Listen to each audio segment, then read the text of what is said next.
نحمده ونصلي على رسوله الكريم اما بعد فاعوذ بالله السميع العليم من الشيطان الرجيم بسم اللہ الرحمن الرحیم 22 رجب المرجب کو یہ جو کنڈے پیش کیے جاتے ہیں اس کا دین اسلام اور شریعت محمدیہ صلی اللہ علیہ وسلم سے کوئی تعلق نہیں ہے۔ یہ بغض صحابہ اور توہین صحابہ پر مبنی رسم یہ دشمنان صحابہ کی طرف سے ایجاد کردہ ہے۔ 22 رجب کی کنڈوں کی شرعی اور تاریخی حیثیت کیا ہے؟ اللہ تبارک و تعالی نے انسان کو اللہ رب العزت نے انسان کی ابدی کامیابی کو اپنی اطاعت اور فرما برداری میں رکھا ہے۔ اب انسان اس ابدی کامیابی کو اللہ رب العزت کی عبادت اور رضا سے حاصل کرنے کی ہر ممکن کوشش کرتا ہے، مگر چونکہ شیطان انسان کا دشمن ہے، شیطان کو انسان کی یہ کامیابی اچھی نہیں لگتی، شیطان سے یہ کامیابی انسان کی ہضم نہیں ہوتی۔ جب کوئی انسان کسی گناہ کا مرتکب ہوتا ہے، کوئی انسان کسی گناہ کا ارتکاب کرتا ہے، اس پر اگرچہ شیطان خوش ہوتا ہے، لیکن ساتھ ساتھ اس کو پریشانی یہ ہوتی ہے کہ جب گناہگار انسان اللہ رب العزت سے ندامت اور شرمندگی سے توبہ کرے گا تو توبہ کے ذریعے سے وہ اپنے گناہوں سے بالکل پاک صاف ہو جاتا ہے، اور شیطان یہ سمجھتا ہے، یہ سوچتا ہے کہ میری ساری محنت ضائع چلی گئی، میری ساری محنت رائے گاہ چلی گئی، تو پھر شیطان انسان کو ایک ایسے گناہ میں مبتلا کر کے مطمئن ہو جاتا ہے کہ اس کے ارتکاب کرنے پر اس کو یعنی انسان کو کبھی توبہ کی توفیق نہیں ملتی، اور وہ گناہ ہے بدعت۔ وہ کیا گناہ ہے بھائی؟ بدعت۔ بدعتی آدمی یہ سمجھ رہا ہوتا ہے کہ میں بہت بڑی نیکی کر رہا ہوں، اور بہت بڑا سنگین گناہ ہے بدعت۔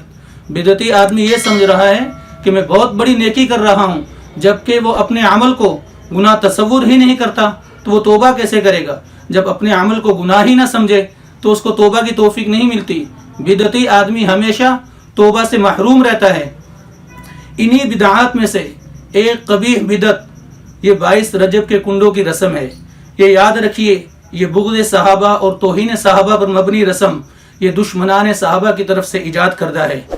اس کا پس منظر کچھ یوں ہے کہ 22 رجب کی شب کو عورتیں نہا دھو کر باوضو ہو کر خاص طریقے کے مطابق پوریا بنوا کر مٹی کے کنڈوں میں بھر کر ایک تخت یا پھر صاف چادر پر رکھ کر ایک منظوم کتاب پڑھوائی جاتی ہے۔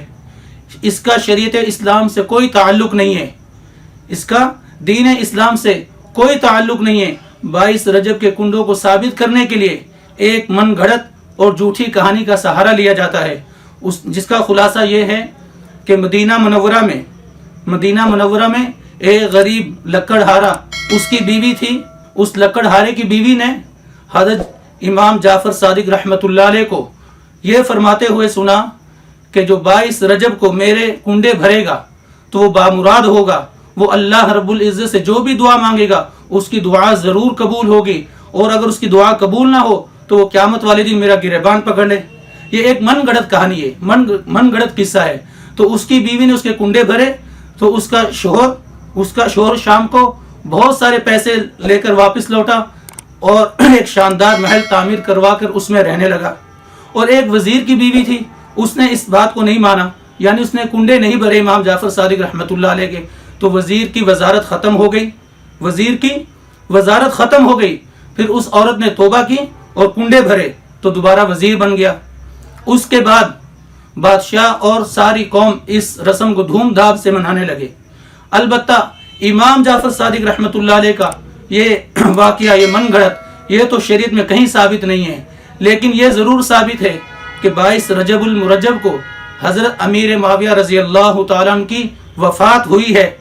امیر معاویہ رضی اللہ تعالیٰ عنہ کی وفات کا دن ہے 22 رجب، اور یہ دشمنان صحابہ یعنی شیعہ حضرات کو حضرت امیر معاویہ رضی اللہ تعالیٰ عنہ سے جو بغض اور عناد ہے وہ ہم سب پر آیا ہے، ہم سب پر واضح ہے۔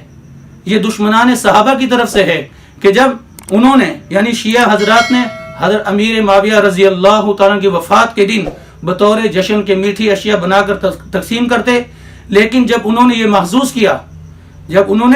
محسوس کیا کہ یہ رسم سنیوں میں بھی عام ہونی چاہیے، تو پھر حضرت امام جعفر صادق رحمۃ اللہ علیہ کا یہ جھوٹا قصہ شائع کروا کر جھوٹا قصہ چھپوا کر ان میں تقسیم کر دیا، تو یہ رسم یوں عام سے عام ہوتی چلی گئی۔